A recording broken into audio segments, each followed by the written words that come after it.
Hello friends, so welcome back to our channel. In today's tutorial, we are going to show you how to make your life easier in Excel by assigning names to cell ranges. Whether you are managing a budget, tracking inventory, or analyze data, this tip will help you save time and reduce errors. So let's get started. Here is how you do it. Start by selecting the cell range you want to name. For example, let's select cells B3 to B22. Next, go to the name box at the top left of the Excel window. Click in the name box. Type your desired name. Here I type healthcare and press enter.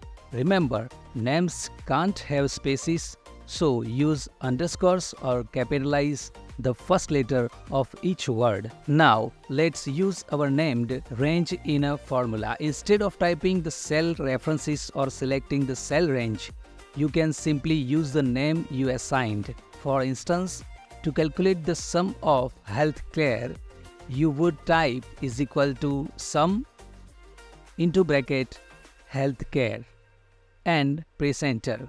Easy, right? In this way, you can get the average of the expenses, like this. To manage your named ranges, go to the Formulas tab and click on Name Manager. Here you can edit, delete, or create new names. Here we try to edit our name range. Click on Edit button and change the name, like this. This is particularly useful if you need to update a range or correct a mistake. Thanks for watching. If you found this tutorial helpful, please give it a thumbs up, share it with your friends, and don't forget to subscribe to our channel for more tips and tricks. Hit the bell icon so you never miss an update. See you next time.